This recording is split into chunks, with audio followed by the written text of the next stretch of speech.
August 9 general election officially kicked off today in what is no doubt a two-horse race between Kenya Kwanza presidential flag bearer, Deputy President William Ruto, and his main rival, Azimio One Kenya Alliance hopeful Raila Odinga.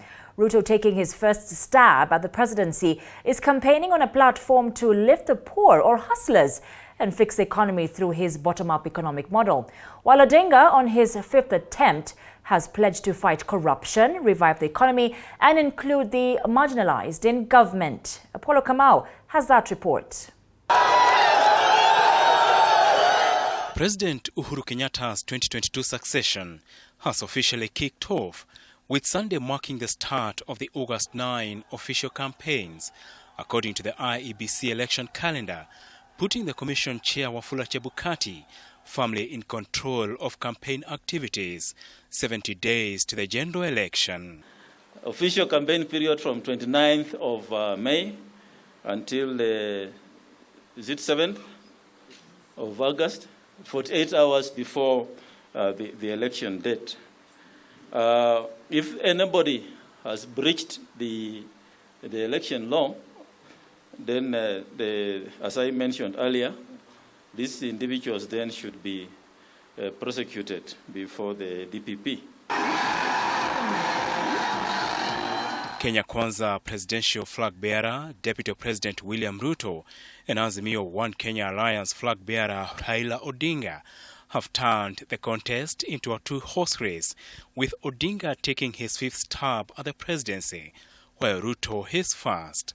This is a situation in which, state or no state, you are going to have two of the most formidable grassroots-oriented leaders going toe-to-toe against each other. They each have mastered the political terrain. And I think what I told you informally before we went on air, it's a question of who's going to have the last kick.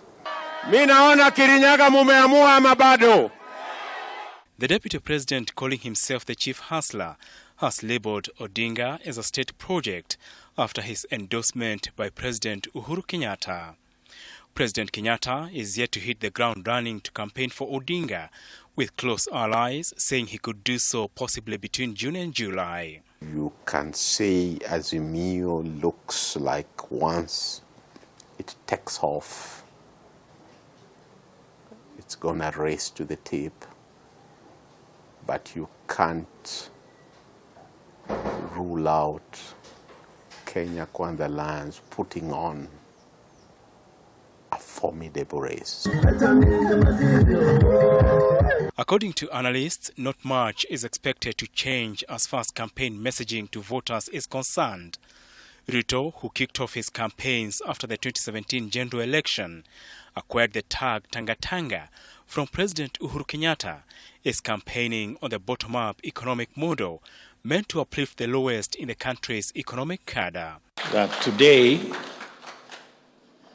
the hustler movement has transcended communities and regions and is the largest movement in Kenya of very ordinary people. And many people did not expect that the next leadership of Kenya is going to come from the most unlikely quarter at the hustler movement. Odinga is selling his Azimio gospel on a platform of reforms, among them fighting corruption, expanding the economy and inclusion to all. Mimi naendelea na kazi ya ukombozi wa Kenya, ukombozi wa tatu, the third revolution. Apollo Kamau, TV 47.